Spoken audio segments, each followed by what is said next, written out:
Have you wanted to draw like all the cool kids on the internet, but have no idea where to start? Cool! Because I've laid out a basic guide to get you started. I've used a lot of these tools myself, and I'll give you the best suggestions for what sort of budget you have to spend. Quick disclaimer, I am not sponsored by any of these companies or brands, and I am just giving my suggestions and opinions based on my personal research and experience. All prices and dollar amounts are in USD. Let's start with a setup that costs you absolutely nothing. If you already own a smartphone, tablet, or laptop, you're good to go. You can use your finger as a stylus on free apps like IBS Paint X, Many Paint, or Sketchbook.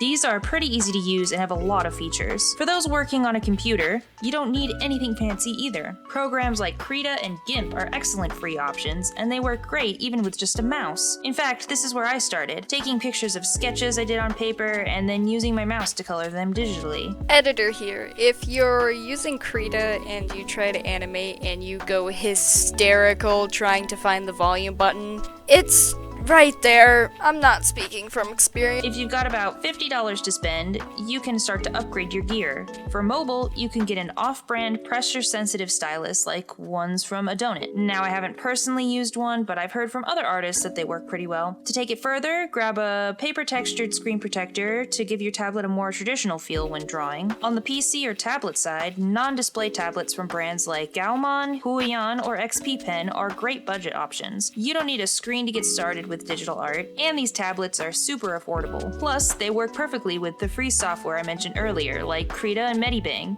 Now, if you've got between $100 and $150 to spend, things start to get a little more exciting. For iPad users, the Apple Pencil is an excellent investment. It's incredibly responsive, pressure sensitive, and precise.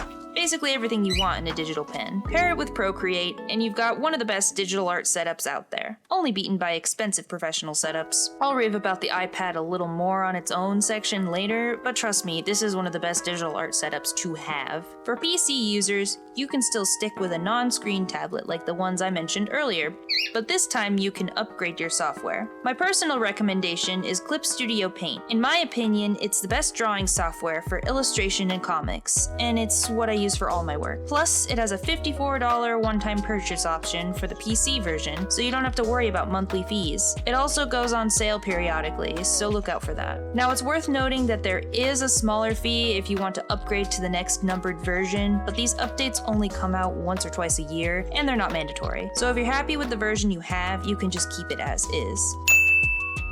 Let's talk about $500 setups. If you're on a PC and want a larger drawing area, there are great screen tablets from brands like Huion, XP Pen, and Gaomon that fall between the $300 and $500 range. These are a great option if you want a screen with more space to draw, and this can really help your accuracy with detail and speed up your workflow. However, if you're looking to upgrade your PC itself, there are mini gaming PCs available in this price range. With one of these, you can grab a smaller non-screen tablet, like those from earlier, a monitor, and a keyboard to pair it with. My siblings use a mini PC with one of my old Huion tablets, and it works great for them. Oh, and make sure the PC has got at least 16 gigabytes of RAM. You need 16 gigs of RAM to watch a Steve Jobs doc? I keep an actual RAM in my PC. His name is... And a gaming graphics card to handle the processing power needed to run artware smoothly, without lagging or freezing.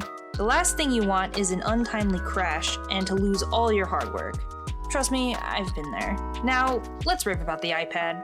For around $500, you can get a regular iPad, an Apple Pencil, Procreate, and a paper-textured screen protector. This is a portable screen tablet that not only functions as a powerful drawing device, but also as a mobile device for everything else you need. The Apple Pencil is one of the best pressure-sensitive pens I've ever used. It's responsive, precise, and really picks up on how you draw.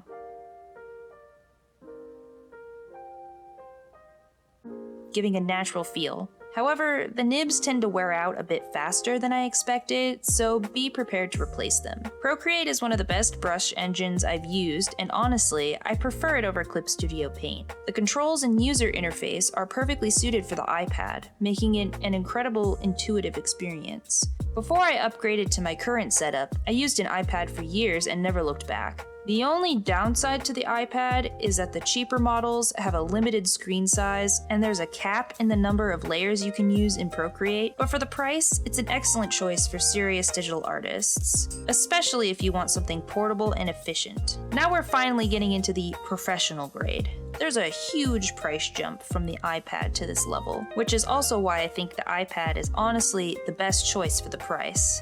Although, if you'd like to become a spoiled brat like me who can't use anything less than something with a $4,000 price tag, or you're just simply curious just how much pro setups cost, then this section is for you. For professionals, high-performance desktops are the way to go. You can use a gaming laptop, but in my experience, laptops break down so quickly, especially after long hours of daily use. They're not built to take that kind of beating, and before you know it, you'll end up spending money on repairs or replacements. Instead, get yourself a desktop with a strong graphics card like the NVIDIA 3000 series and a powerful processor with at least 16 gigabytes of RAM.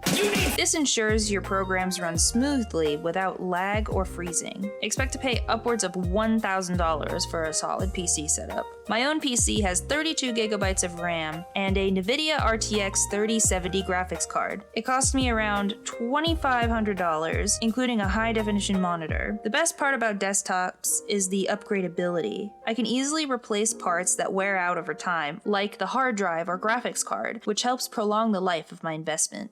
For professionals, high-performance desktops are the way to go. Now, let's talk about Wacom. I've neglected to recommend Wacom products earlier in the video because even though they offer products in those lower price ranges, in my experience, I don't notice that much of a difference between the budget Wacoms and the Huion or other products at similar price points. There are definitely better options by other brands at those prices. However, there is no comparison when it comes to the Wacom Cintiq. The first time I used my Wacom Cintiq with Clip Studio Paint, I immediately understood why the larger Cintiq models can have a price tag of $1,300, and that's the cheapest of the bigger Cintiqs. The difference is night and day compared to cheaper pen tablets. It was smooth, responsive, and it didn't lag. The pen felt natural and comfortable without the slightly artificial feel I used to get from my old Huion screen tablet. You'll find smaller Cintiqs for lower price points than the 22-inch model I use, but honestly, I don't think they're worth it. If you're looking for something smaller, I'd recommend you just get an iPad instead. Now, my Cintiq is actually considered the budget option in the 20+ inch Cintiqs. It's not one of those $3,000 Cintiqs with a frosted glass screen. Mine comes with a built-in screen protector with a paper texture. And honestly, that's the one downside I've found with this model. The paper texture screen protector is nice because it gives the pen a more natural paper-like feel, but the problem is once it starts to wear out, you can't easily replace it without voiding the warranty. And because the protector is built in, you can't just slap a new one on top because it causes issues with how the pen lines up with the screen. Once the Cintiq has served its time, maybe, if I somehow get an extra $3,000 lying around, I might treat myself to one of those fancy Cintiqs with the frosted glass. But until then, this budget option has definitely served me well. Okay, so I'm only adding this section as a requirement, but Adobe products are industry standard, at least in the West. I personally dislike Adobe for art. I hate drawing in Photoshop. It's just too cluttered and has so many features you'll just never use for drawing. If you're just drawing and not doing heavy editing or graphic design work, Clip Studio Paint is a way better choice in my opinion. It combines some of the best features of Photoshop and Procreate, and they're constantly adding better tools, without making you deal with Adobe's subscription model. Adobe Creative Cloud costs around $700 a year, but there are steep discounts for students. I think some schools or jobs give you access to Adobe for work, but in my opinion, it's just not worth the price and agony of dealing with Adobe for personal use. No matter what tech you decide to upgrade to, the most important thing is that you're creating and having fun with your art. Don't feel like you need to have the fanciest, most expensive gear to be a great artist. Sometimes it's all about finding what works best for you. Not everyone is going to have the same preference for tools, and that's perfectly okay. I hope this video helped you get a better idea of what digital art equipment you might want to try out next. If you found this helpful, be sure to subscribe for more videos like this one. Thanks for watching!